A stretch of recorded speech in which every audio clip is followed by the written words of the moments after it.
Hey everybody, it's Lon.TV, and it's time once again for your weekly wrap-up. There are some great April Fool's Day pranks going on out there. I will not be doing any pranks today, on this show at least, so this is a prank-free zone. And we're going to be talking about a bunch of stuff today, including some more VR coming down the pike. There was a bunch of discussion we had last week on all of the new VR headsets coming. There's another one from a big company on the way. We'll explore that a little bit. There's a weird ASUS hack going around, which we'll talk about in some detail. HDHomerun has dropped their PremiumTV service after some lawsuits impacted their upstream provider. We'll discuss that. And I also thought it would be nice for me to talk to you about my relationship with the company, because they are our longest sponsor here on the channel, and I thought it would be good for you all to just understand how I work with them.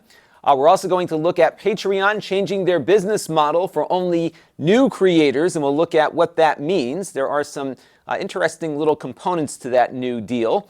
We'll look at 2.5 gig versus 10 gig Ethernet, the UniFy Lites versus the UniFy Pro access points. I've been using those for a number of years now, and I'll give you an update as to how they're working. And then we'll talk about streaming VR in the wake of the Google Stadia discussion we had last week. Does it make sense? Lots to talk about now, so let's get to it. Now, before we begin, I want to thank our newest supporters on the channel, Tony Paget and Nils BP. Tony gave via Patreon and Nils contributed via the YouTube membership program. I want to thank both of them for their support of the channel, along with everyone who contributes on an ongoing basis and everyone who watches on an ongoing basis, because all of those things equal channel growth. And now it's time for the Week in Review. On the Extras channel, we unboxed a fanless NAS device that I thought you all might find of interest. I'm going to start playing with that a little bit later today to get a review started. It is designed for home theater environments. It even has an HDMI output, so we'll see what it can and can't do in a full review that I hope to get up later this week or sometime next week, so stay tuned for that. On the main channel, we had a live stream this week of the Analog Mega SG. It actually took me a while to get everything set up, and then of course we spent a good chunk of the day actually doing that live stream. So what you can do is find the full live stream and an edited version that I posted up Saturday night, linked down below in the master playlist. And then we also looked at a fanless mini PC from a weird company called Codlix. They have a $230 Gemini Lake machine with 8 gigabytes of RAM pre-installed, along with 2 additional storage slots on it too. So it's kind of a nice little fanless device that also comes pretty well equipped for the price point. And you can check out that review, also linked down below in the master playlist. And now it's time for some things in the news that caught my eye. And the first item is something coming from Valve in regards to virtual reality. The Valve Index, which is their own headset. It looks like they might be moving away from their relationship with HTC. And they have posted what you see here, and that's all we know at the moment. But it looks like this headset is coming out as early as next month. So I am very excited about this, because I do think Valve has done some tremendous stuff with virtual reality, especially with their HTC partnership. I've been very impressed over the years, as you've heard me say over and over again, by how good the experience is on the Vive. And a lot of that experience was from Valve's input and some of their software. Their game called The Lab is just a ton of fun. A lot of little mini games in VR that work exceptionally well. And it looks like they took a bit of a swipe at Oculus, because one of the big criticisms of the new Oculus Rift S is that it doesn't have a manual pupil adjustment. It appears as though this headset does, and they have made it kind of a front and center feature here in their teaser photo. So we'll learn more about this over the next couple of weeks, but I think I'm definitely going to get one of these, because I've been very eager to have a more convenient VR solution versus the huge HTC setup I have now, and this one might be it. We'll have to wait and see what it looks like. Now, this next story is both interesting and very scary at the same time. It looks like some hackers have infiltrated the ASUS software update, so that the ASUS servers are actually delivering, or have delivered, malicious software to what appears to be hundreds of thousands of computers throughout the world. However, that malicious software only triggers itself on about 600 unique computers, and it figures out which ones it wants to target based on their MAC addresses. So for most people, there's no impact at all. The software just lies dormant. But for $600 or so, it's going to go a bit further than that and install some malware that will undoubtedly leak that computer's information somewhere. And what's really frightening about this hack is that it is coming directly from ASUS. Hopefully they have closed this issue by now, but nonetheless, it looks like this might be a state actor that is looking to target a very specific group of computers that might have been sold to another government or some other agency or something like that. And they're very clear here as to who they're looking for by their MAC addresses. And this is just a fascinating story. You can read more about it on the link that you see on screen here from Motherboard. But this is one of the big vulnerabilities, is that you could be as secure as possible with your computer, but if the manufacturer of your computer is compromised, then their updates can come right down and infect you and open up a lot of back doors that other people can walk right through. And this is terribly frightening, and I hope that ASUS will have some kind of response to this to restore some faith among its customers. Now, another piece of news this week is that Silicon Dust, the makers of the HDHomerun, are canceling their PremiumTV service. If you are not familiar with this, it came out last August, and if you had one of the HDHomerun over-the-air tuners, you would also be able to subscribe to a service to get cable channels delivered through that tuner as well over the internet. And it was something that I think people were very excited about because they had no DRM restrictions on the cable programming. It worked exactly like the HDHomerun Prime does, which works over your cable system, in that you could record content from the HDHomerun app, you could use Plex, you could use pretty much anything that was compatible with an HDHomerun to bring content in, and you could have a lot of flexibility with it.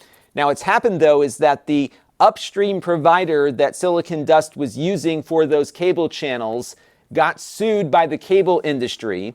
Now, the cable industry alleges that Omniverse TV, who was the upstream provider for this PremiumTV service, was not authorized to allow others to make their own subscription services using the Omniverse feeds. And Omniverse was providing their feeds to a number of subscription services out there. And this lawsuit says, your license did not allow you to distribute content to anyone other than your own customers.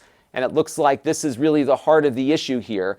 Omniverse thought they'd be able to work this out through a settlement agreement, but apparently that's not going well if Silicon Dust is shutting down their entire service. Now, the tuners are still going to work just fine, but again, you won't get the cable services delivered along with your over-the-air content. So if you are looking for a streaming service and you want to match that with your over-the-air antenna, you'll have to be jumping back and forth between two apps, although I think it would be pretty cool if maybe Silicon Dust could work out some agreement with another one of these streaming companies to allow you to integrate your existing subscriptions into their interface or to Plex or something. So we'll have to see if any of that happens. But at the moment, it looks like those tuners are just going to be used for over-the-air content.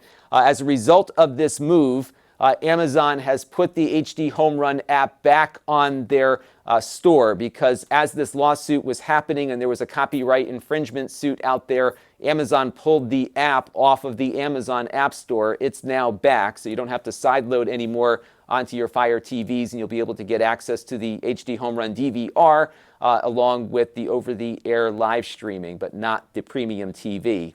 Now, I thought this might be a good opportunity to talk about the sponsorship arrangement we've had with HDHomerun, because I think they're probably the longest running sponsor on the channel. And I wanted to give you some of the history as to how I got to know them, what I know of the company, and some general thoughts here. So if you look at my top videos of all time, you will see that my video from September 22nd, 2013 is my top watched video ever made. It has 1.5 million views year after year. It's often in the top 10, if not the top 5, and it's kind of a gateway to the channel. Now, what started everything was that I bought an HDHomerun Prime almost 6 years ago now, because Comcast decided to encrypt all of the channels that I was paying for and require me to go out and rent a cable box from them for all of my televisions, and the cost was going to be probably around $20 or $30 a month, depending on what kinds of services I wanted delivered to those televisions. It was ridiculous, especially given that up until the day they decided to scramble everything, I could just plug a coax cable into the back of my TV and get a good chunk of my subscribed channels, including my local networks, in high definition. And waking up one day without it was quite irritating. I even tweeted out to Comcast and said, hey, what gives? Why are you encrypting limited basic now? This goes back to August of 2013. And the guy from Comcast flat out lied and said that the federal regulations require them to do it now. That was total BS. They were given the opportunity to do that, provided they allow customers to also use their own equipment if they choose. And that is where the HDHomerun Prime kind of fit in, because you could get a cable card from Comcast, plug it into the Prime, and that would allow you to do whatever you really want to do on your network. Now, back then, it was Windows Media Center as the server.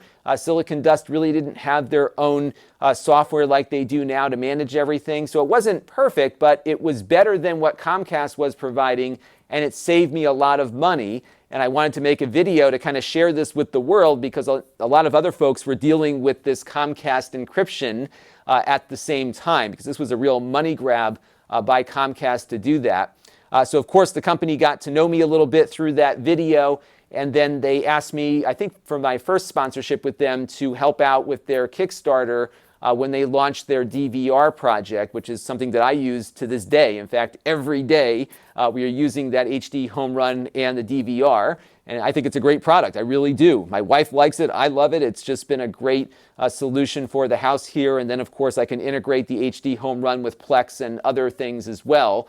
It's proven to be a really solid platform. So I had really no problem having them on as a sponsor, because it's a product that saved me a lot of money and something that I really like. Now, one thing I think people don't always realize is that this is not a huge company. Yes, they have a huge retail presence. They're at Best Buy, for example. They're adding new customers all the time, given the fact that cord cutting is such a big thing right now. But they don't have the engineering resources of a larger company that can have a whole bunch of different products in the pipeline. In fact, the co-founder of the company is still one of the lead hardware engineers on all of the products that they make, and he does an exceptional job. If you look at how long my HDHomerun Prime has been working there in the closet without a single issue, despite being on 24/7 for almost 6 years, I think that's a real testament to the hardware design that goes into things. And this is not a statement from them, but it's my opinion as to why they have focused where they have focused, is that the cord cutting market is enormous. We saw there are millions of people last week when we discussed this topic cutting off their cable subscriptions and looking for alternatives. That, of course, does involve an internet component, but a lot of people want to get as much as they can without paying a monthly fee.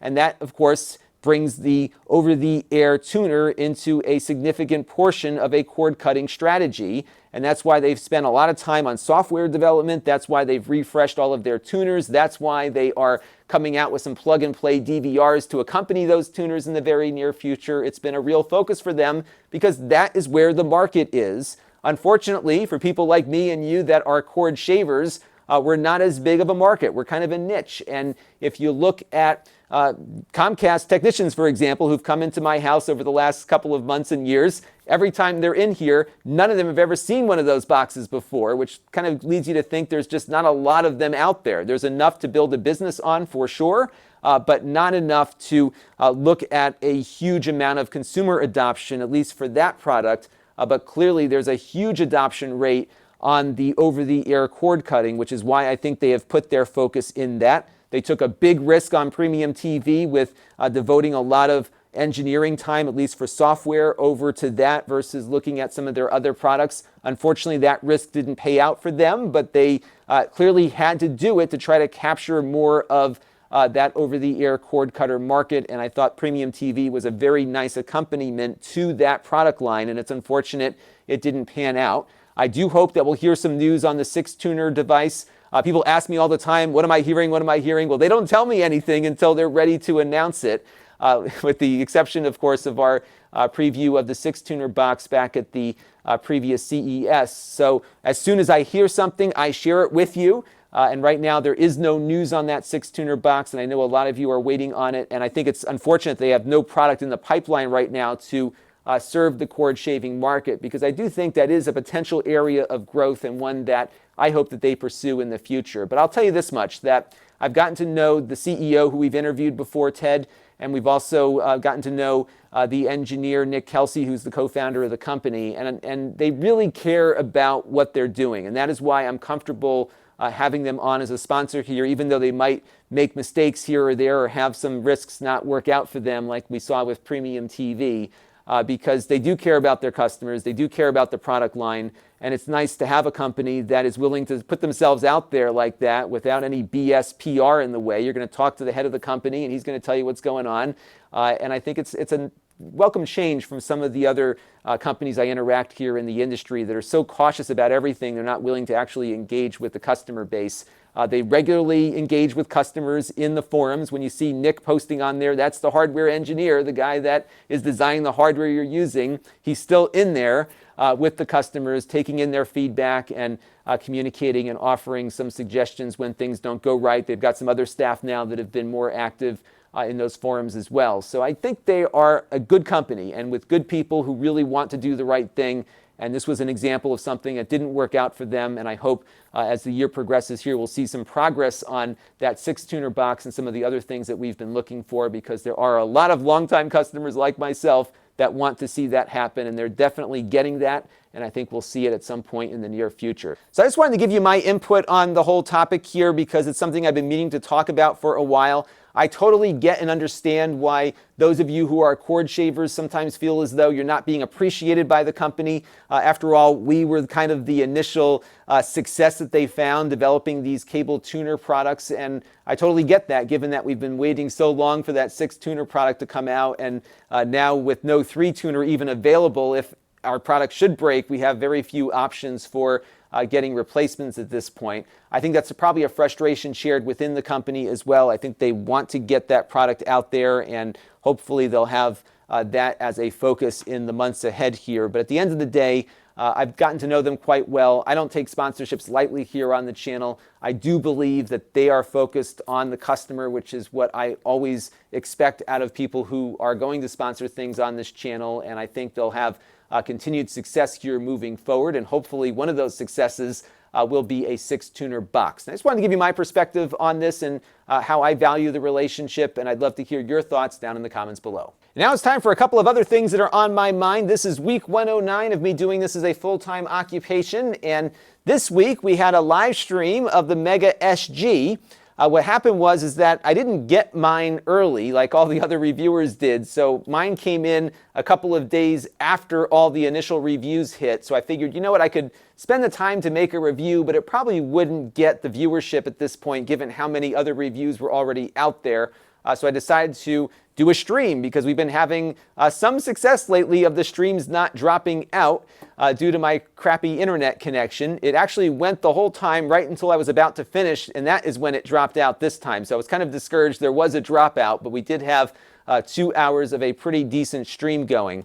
And these have been kind of fun for me, because I've been wanting to do more live streaming where I can directly interact with viewers and have a subject around it. So this was kind of our first run at a real formatted way of doing this, where we had Jake, who was monitoring the chat and feeding me questions as I was doing things. And I liked the fact that the stream wasn't broken up with me just kind of scrolling through the chat window trying to keep up with all of it, and having somebody there to ask the questions back to me, I thought worked pretty well. So let me know what you thought of the live stream, and whether or not you like that format, and whether or not you'd like to just see a short kind of Mega SG review as well. I might do a follow-up on some of the button lag and things that I usually do, which I might put up here or over on the Extras channel, and I might work on that a little bit this week. So let me know if there's anything else you would like to see on the Mega SG, and again, give me some comments on how you thought the live stream went. What I also did with this live stream was that I took the actual stream and then edited things down to something a little bit more consumable. So we were able to take about a half hour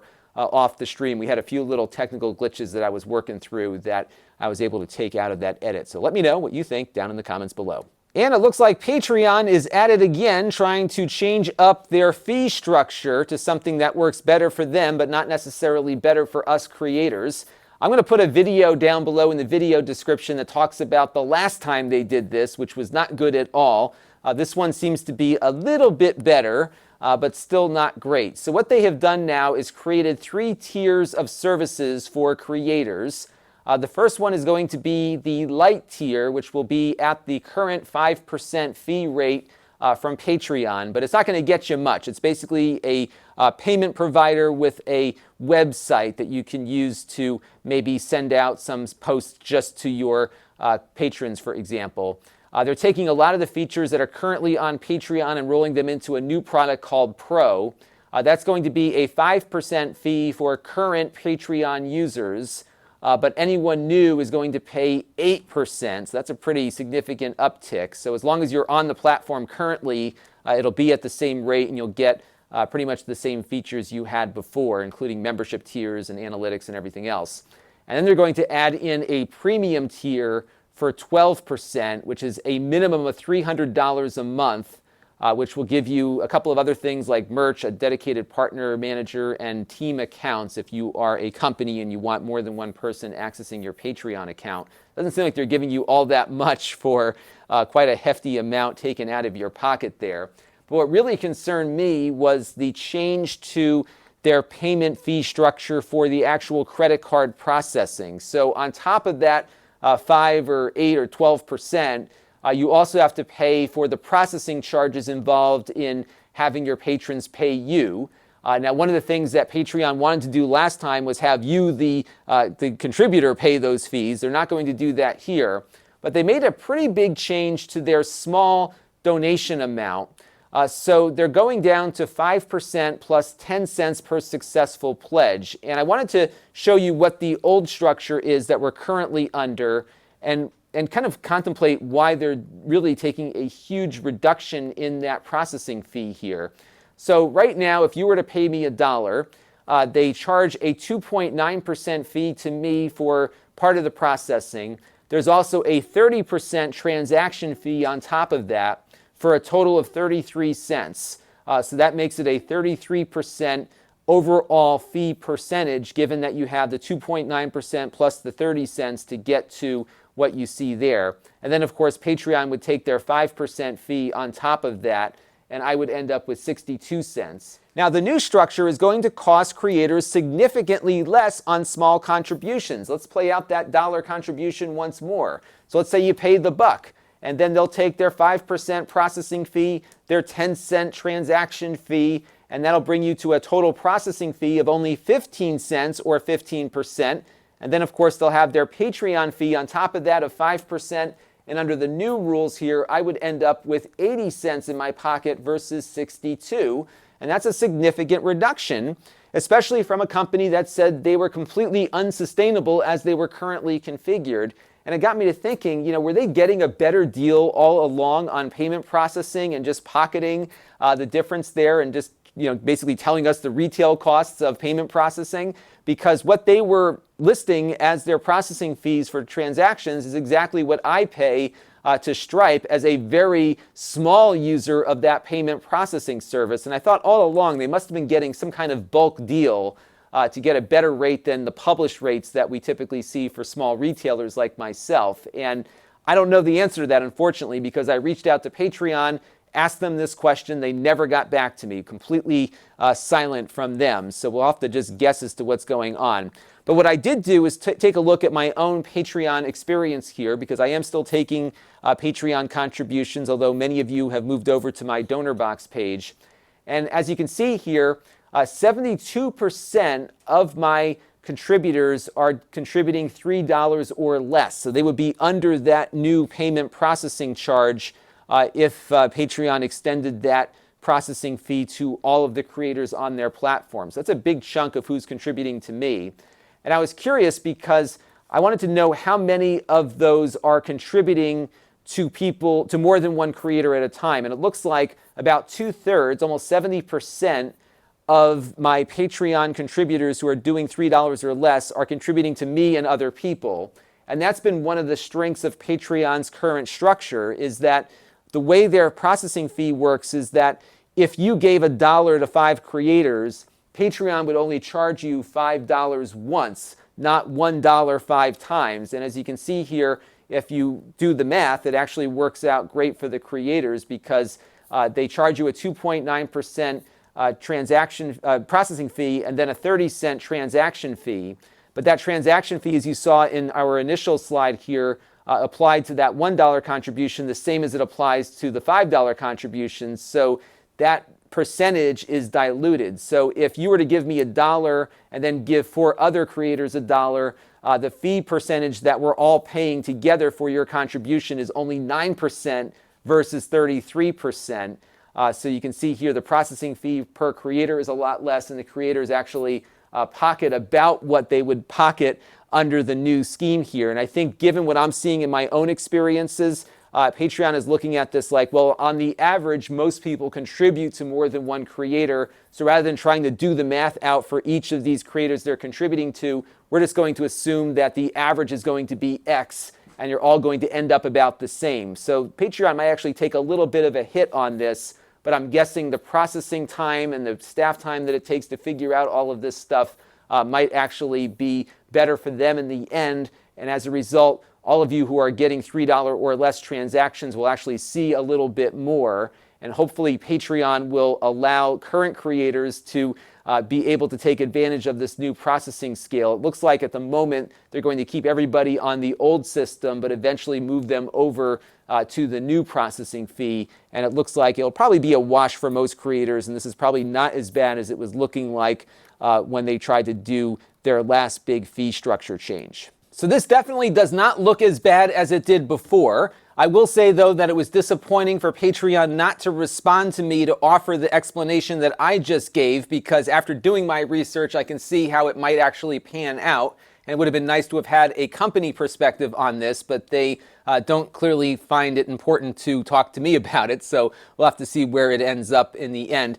I don't know how well this is going to do, though, insofar as saving the company from its current situation. If you remember a few months ago, the founder, Jack Conte, said that they are not a sustainable business. And I suspect that a lot of people who sign up with Patreon are not going to go to those 9 and 12% tiers. They're going to stay on the 5% tier with just the basic payment processing functionality, along with the little website that they can maybe run. I bet you that a lot of people who are using Patreon's more advanced features are using them because they are there. And if they're not there when they sign up, I think they'll likely stay at the 5% tier, but time will tell. We'll have to see how it plays out. Let me know what you think down in the comments below. And now it's time for a Q&A from you, the viewers, and we got a couple of networking questions in from viewers to start things off.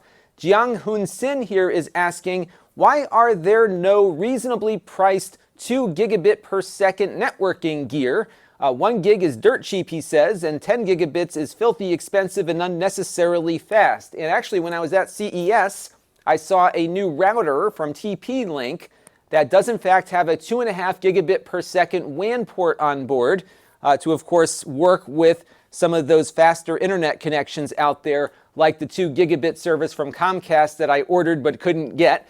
So there is definitely some movement there to have something in between, at least from some major manufacturers. And clearly they were looking at the cost of putting this router together and determined that 1 gig wasn't enough, 10 was too much, and 2.5 maybe was just right, given what the market is for internet connections out there. And also that Netgear switch that we featured in the video I did the other day also has a 2.5 gig operating mode on it. And I suspect that we'll probably be seeing more and more of this start to make its way out. Action Tech, who makes some of those Mocha adapters we've looked at here on the channel, and in full disclosure, the Mocha Alliance, who is responsible for that technology, has sponsored videos on the channel too. They actually have a 2.5 gig Mocha adapter out, but it's only available to cable operators at the moment. So I think we'll start seeing more of this 2.5 gig stuff probably before we see anything faster get down in price. But I do suspect that it may not be long before the 2.5 gig stuff gets knocked out of contention because the 10 gig stuff comes down in price so significantly. So we'll see what happens, but I think we'll probably gradually work our way over to 10 gig, and a lot of that will be driven by how fast our ISPs provide service to us. And this next question comes in from Michael, who is curious about my long-term experiences with my UniFy AC Lite access points and whether or not he thought I should go with the Pro models. I got these about almost 3 years ago now. I did a video on them, which I'll put down below in the master playlist. And what I love about the UniFy products is that they give you enterprise features for a consumer price. You get a really in-depth way of configuring this stuff to exactly the way you want it. You can adjust the transmission power, everything you can think of you can do on these devices. They've got a great control panel for it. And when I bought mine, I made the decision to go with their AC Lite version, and they cost a little less than the Pro, and I've been perfectly fine with that decision.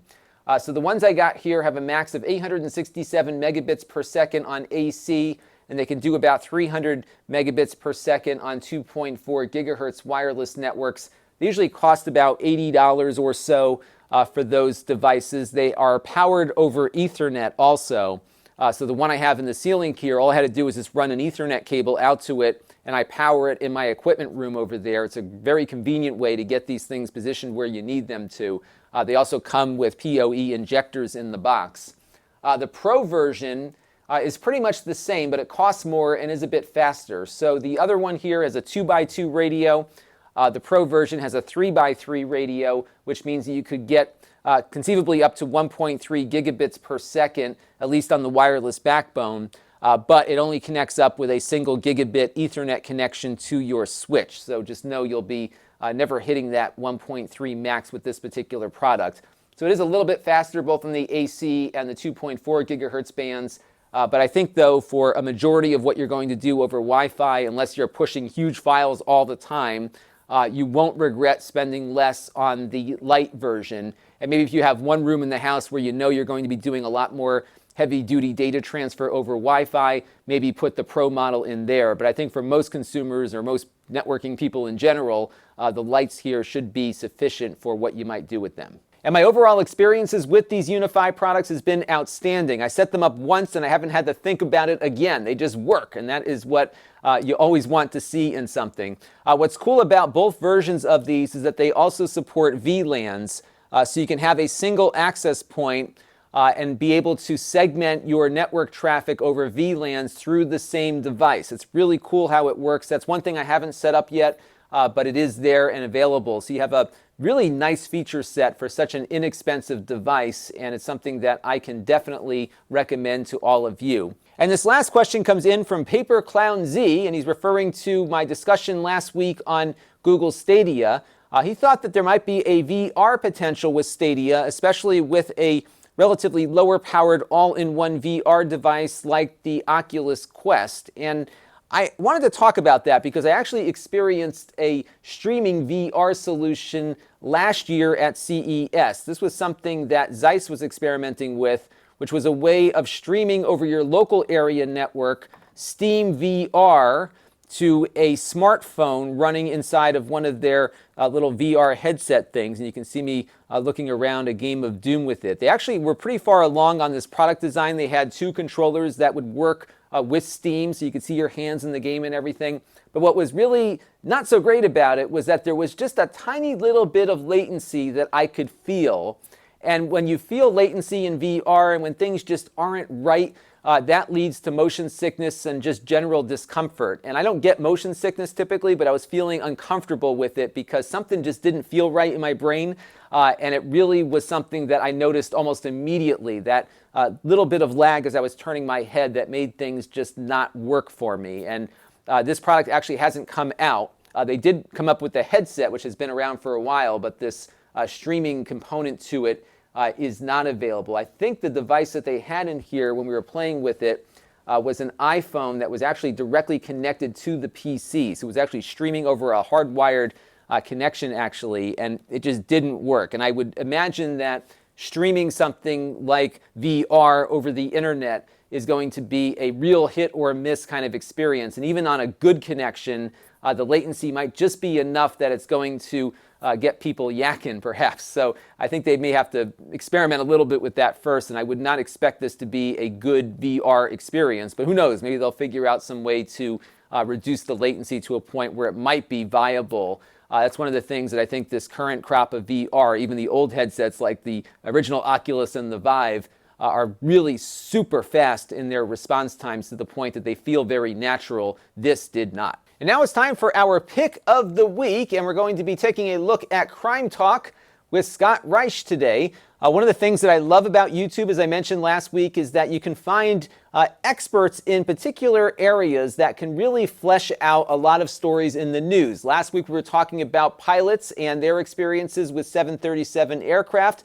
This week it's crime with a criminal defense attorney.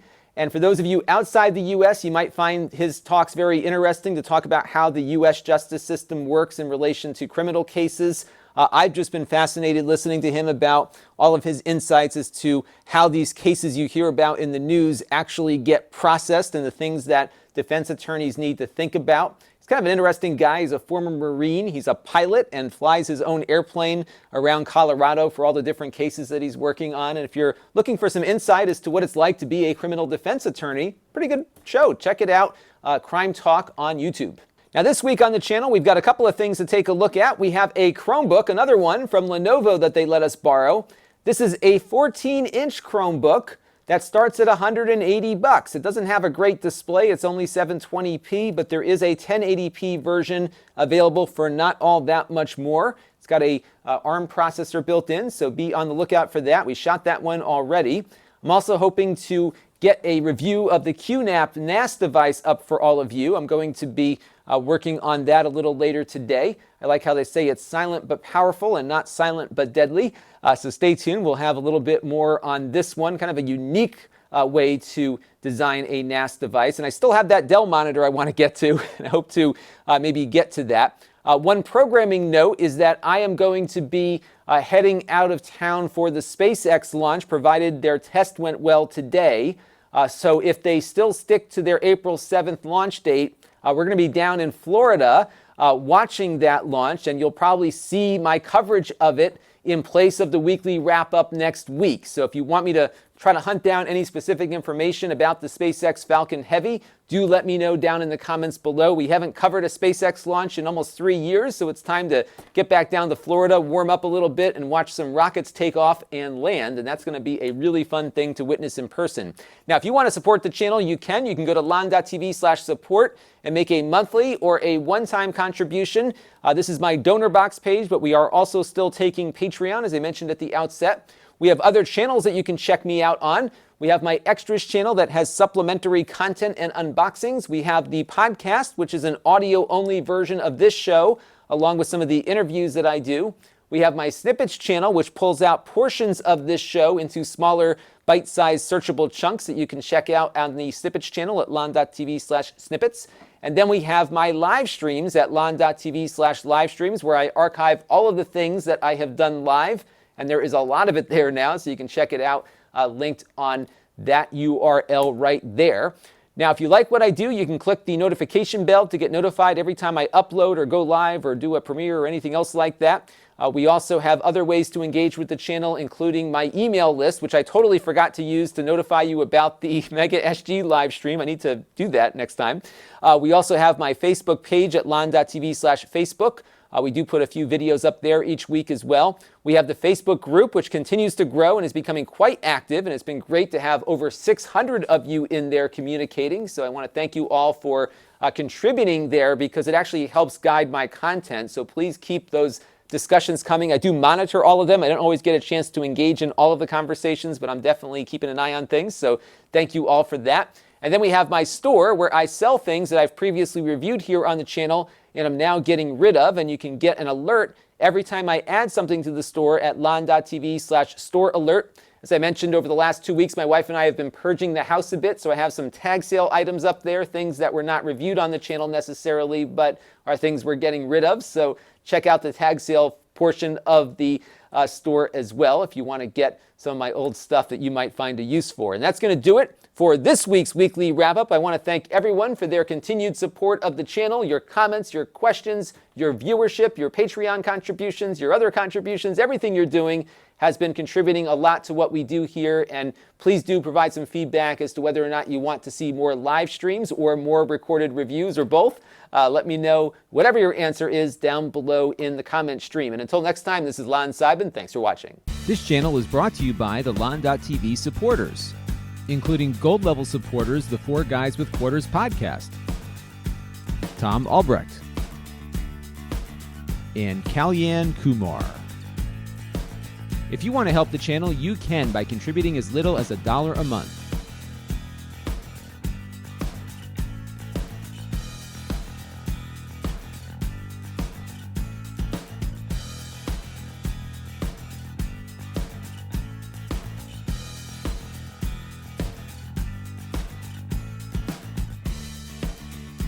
Head over to lon.tv/support to learn more.